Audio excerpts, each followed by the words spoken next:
Ishtahayingiz borgan sari ochilib ketayotgan bo'lsa, ayniqsa kechqurun ko'p yeb qo'yayotgan bo'lsangiz, bugungi video sizlarga. Chunki bugun ishtahani bo'g'ishni yo'llarini va ishtaha bo'g'uvchi mahsulotlarni ro'yxatlarini sanab o'tib ketaman. Siz ishtahani nazorat qila olgan paytingizda nima sodir bo'ladi? Har tomondan yengillikni his qilasiz, ichki organlarning holatini qiynamaysiz, o'zingizga bo'lgan ishonchingiz qaytishni boshlaydi. Organizmingizda hech qanaqa osilishlarsiz sog'lom ozishni boshlaysiz. Demak, videoda tushuntirib o'tib ketaman. Birinchi navbatda ishtaha ochilishi nimadan boshlanadi? Bu oshqozondan boshlanmaydi. Juda ham ko'pchilik voy oshqozonim qurillab ovoz chiqarishni boshladi deydi, narsalar yeb qo'yishadi. Ko'pincha bu bizani ichaklarimizni mikrobiomasidan boshlanadi. Ya'ni ichakda yomon patogen bakteriyalar soni ko'payib ketgandan keyin ichakda hammamizda bakteriyalar yashaydi. Yaxshi, yomon, neytral bakteriyalar. Neytral bakteriya ham yomon bakteriyaga aylanishi tezroq bo'ladi. Siz qanchalik ratsioningizda gazli ichimliklar, shirin, fast food mahsulotlari, shakar tabiatli mahsulotlarni ko'p iste'mol qilsangiz, yomon bakteriya soni ko'payadi va natijada bakteriyalar sizdan talab qiladi.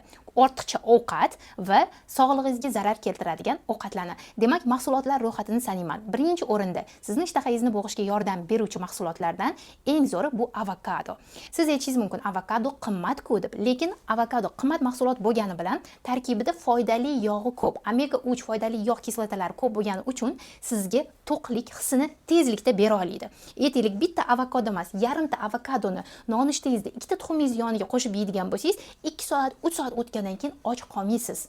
Keyingi mahsulot bu qora shokolad. Shokoladni albatta yuqori foizdagisini qora shokolad tanlang. Chunki u magniyga boy. Bilasiz, qancha ko'p magniyga boy bo'lgan mahsulotlarni iste'mol qilsangiz, sizda ochlik hissi shuncha pasayadi. Ko'pincha insonlar nimaga stressdan yeb qo'yadi? Chunki stress qilgan paytda, asabiylashgan paytda organizmdan magniy yuvilib chiqib ketib qoladi va buni o'rnini qoplash uchun magniyga boy bo'lgan mahsulotlar yoki magniyni tabletkasini, magniy glitsinat yoki magniy xillat yoki magniy sitratlarni qabul qilish tavsiya qilinadi. Va uchinchi eng zo'r mahsulot bu olma sirkasi.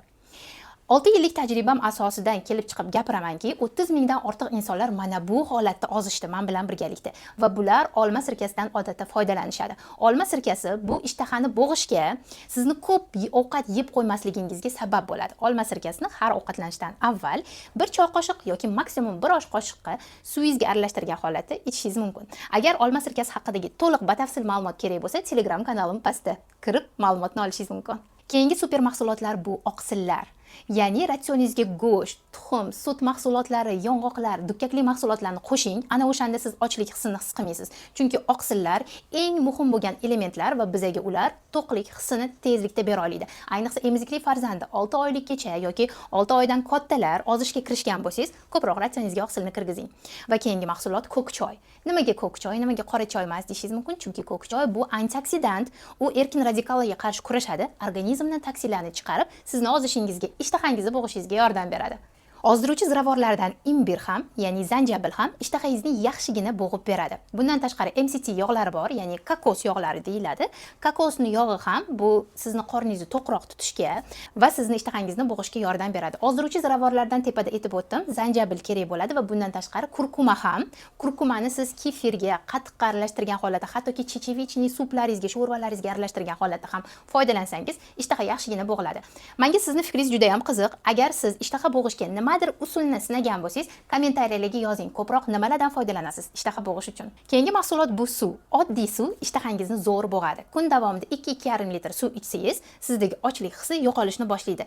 Ratsioningizga ko'proq yashil sabzavotlarni qo'shing. Eng zo'ri bu aynan petrushka, selderey va rukola. Bular agar mana shu mahsulotlardan salatlarni tayyorlab, detokslarni tayyorlab ichadigan bo'lsangiz, ishtaha yaxshigina bo'g'iladi va sizni organizmingizdagi atoklar, ya'ni shishlar chiqib ketishni boshlaydi. Kichik peshobga borish orqali. Yana bitta yo'li bu jismoniy faoliyat bilan shug'ullanish. Ishtaha ochilib ketadi-ku, sadoqat deyishingiz mumkin. To'g'ri. Agar siz o'ta ko'p jismoniy harakat, intensiv mashqlar bilan bir kunda masalan aytaylik 1 soat yoki bir kunda 1 soatdan ham oshirib yuboradigan bo'lsangiz, haqiqatda ishtaha ochiladi. Chunki siz energiya sarflaysiz va bu energiyani o'rnini qoplash uchun yeyishga harakat qilasiz. Men sizga maslahat beraman, piyoda yurishni. Bir kunda 30, 40 daqiqa, 50 daqiqa piyoda yurish ham ishtahani yaxshigina bo'g'ib beradi. Va eng zo'r qoida bor. 30 qoidasi, ya'ni 30 taktikasi bor. Men bu narsani hozir sizga tushuntirib beraman. Siz 30 daqiqa ertaroq uxlaysiz va 30 daqiqa erta uyg'onasiz. Mana shu taktika sizni ishtahangizni yaxshigina nazorat qiladi, gormonal buzilishlarni oldini oladi. Ayniqsa melatonin, somatotropin, dopamin va serotonin gormonlar o'z o'rnida ishlashni boshlaydi. Bilasiz, stress kamaysa, ishtaha ham pasayishni boshlaydi. Stresslardan uzoq bo'lishni xohlasangiz, ashwaganda qabul qilishingiz mumkin. Tabiiy adaptogen hisoblanadi va magniy. Magniyning turli xillari bor. Bu haqida Instagram tarmog'imda ham, Telegram tarmoqlarimda ham juda ham ko'p turini tushuntirib beraman va YouTube ga ham joylaganman. Magniyni to'g'ri turini tanlagan holatda uyqudan 2-3 soat avval qabul qilish stressni yaxshigina kamaytiradi va natijada ishtaha pasayadi. Agar siz ham mana bu klientlarim singari chiroyli, sog'lom, osilmasdan terilaringiz holatini yaxshi tiklagan holatda ozishni, sog'lom bo'lishni xohlasangiz, ozish marafonlarimda sizni kutaman va albatta kommentariyada o'zingiz fikrlaringizni bildiring. Ozish marafonimda qatnashib ko'rganmisiz?